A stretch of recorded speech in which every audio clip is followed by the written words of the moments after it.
Hey guys, so one of the questions that a lot of people ask me is how I receive international payments as a freelance writer living in Nigeria. So I live in Nigeria and I work with clients outside here, and so it's always a hassle getting payment, and so that's one of the questions that people ask me a lot.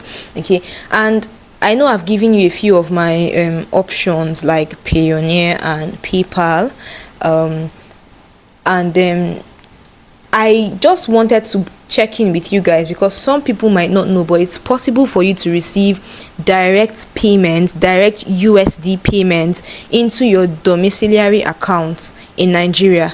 I don't know if you people know that, but I have a few clients that do that to me. So instead of looking for a payment gateway to use, they just send directly from the US or wherever they are and send it to my domiciliary local account here in Nigeria. So I stay here and I receive the credit alert in USD. Like, it comes whole, there is no cost, nothing is called, there is no fee or charge, it's just a direct transfer to mine. And so I just wanted to, I don't know if you guys know about that, so I decided to come and mention it, okay? Because I feel like it's something you can mention to your clients, okay? So if you work with a company outside Nigeria, you can suggest to them that they do an international bank transfer, an international wire transfer, okay? It's also called an ACH, direct ACH payment. That's what it's also called, okay? But it's the same thing. It's an international wire transfer. So they are sending you money from the US to Nigeria, and it's coming from their account to your domiciliary account.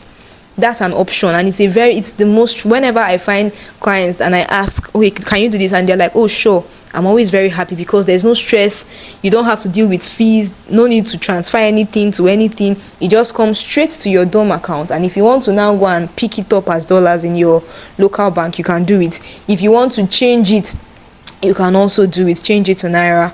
All right, so I just want to quickly share how that happens, okay, and tell you maybe something that you might need, okay, to get that started. So you guys, we're getting started in a moment. However, in case you're seeing this channel for the first time, I've got to introduce myself. All right, so I talk about content writing and how you can monetize your content writing career. So if this is something that interests you, then you want to click subscribe so that you can see my future videos. All right, so without wasting time, let's just get straight in. First off, I hope that if you are entering 2025, you already have a domiciliary account opened, because it's possible that you're watching this now and you only have a naira, you don't have a dom account from your local bank, and I highly do not recommend you should do that. I mean, you're hoping to get foreign clients, you're hoping to get paid in USD or in GBP. You should have foreign accounts, you should have a pound sterling account, you should have a dollar account here in Nigeria, okay? And getting one is very simple, trust me. Let me just list quickly the things you require to get one, because it's a very simple process. You're going to need to fill a form. They'll give you a form when you just go to your local bank. Now, there are a couple, I don't think all the banks allow USD transfer, allow you to own a domiciliary account, but I know GTB does that, I know Access does that. I use GTB, I don't know any other one. I really don't know. So check from your local bank if they accept, if they allow people to have domiciliary accounts, which they should. But if they don't, look for one that does and then open it there. Okay, so it's very simple. You go and tell them, oh, I want to open a domiciliary account. They're going to give you a form. You fill in the form, basic form, your details, your just basic details. There's nothing to think of. Then you also need identification. So you need like maybe a passport or NIN or, you know, driver's license, something that you can use to identify yourself, okay? Then you need 2 referees, so 2 reference letters from people that already have a current account. So you cannot, these people that you're using as your referees, they need to have current accounts. So just look around, I'm sure you'll find it's not difficult. You can get them to write a short letter just to refer you, that's all. Then you need a passport photograph, and then you need a utility bill that is within the last 3 months of validity. That's all. Just go there within maybe a week, maybe, I don't know how much time it's taking now, but when I did mine, it was 1 to 2 weeks. It was just open, so it's there. You now have a dollar account. So even if you don't have the clients yet, with faith, open the account so that whenever it comes, it won't be difficult for you to start navigating. All right, so once you have a domiciliary account, that's one step settled. So I'm suggesting to you now that you should ask your clients. Some of these big companies, they have a way of doing direct, they work with people from around the world, so it's easy for them to just do a domiciliary, a direct bank wire transfer they just send it to you from whatever country you're in. So you should try asking your clients or companies, do you guys do this? If yes, I prefer this as my method of payment. It's very simple and they would accept. Okay. So of course they're going to ask you for a couple of documents, which are also not hard. So let me tell you the documents that I use.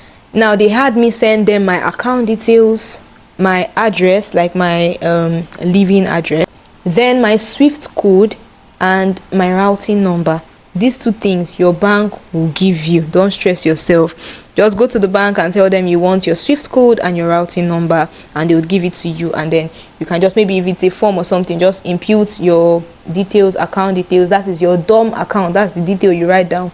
Then your address, then you write your routing number, and then you write your SWIFT code. That's it. Now for my own, they also requested that I should give them a letter of verification from my bank, just verifying this information that I've just given. Just go and tell them, okay, you need a confirmation letter, and somebody that is in that position in the bank will write a letter stating that you own a domiciliary account that is functional, that you own a functional domiciliary account in their bank. It's not hard. Functional means that money has passed through it within the last, I think, a period of time, maybe 3 months or 6 months. I can't remember again. That's what it means to be functional. So what you need to do now is to get somebody to send you dollars into that account, or maybe send out dollars just to make it functional. All right. So once you do that, they write you the letter, sign it, put your details, these details that you just gave to them. Now your IBAN is international bank number, your IBAN, your bank name, your routing number, SWIFT code. They will put it in that letter and then write your name and confirm that you are a member, you use this bank, and you scan it and upload on your phone. So now that's what they asked me for, a confirmation letter. All right. And I also sent it with all the details that they asked me for earlier. Now another thing that they asked me to do is to fill a form. There's a form they sent to me. It kind of deals with your tax information. Now this form most times is not really, it's called a W8 form, right? W8BN form. It's not really, so what they wanted me to do there is just basic, the same details I'm telling you about now, just your name, number, all those things. Now something that you might not really have is your TIN, tax identification number. Okay, so they will need you to put either an EIN or a TIN. All right, so in my case, I don't have an EIN, so I was asked to put my tax identification number in there. Now, if you don't have your tax identification number, all right, some of these companies are willing to take your NIN, so your normal national identification number.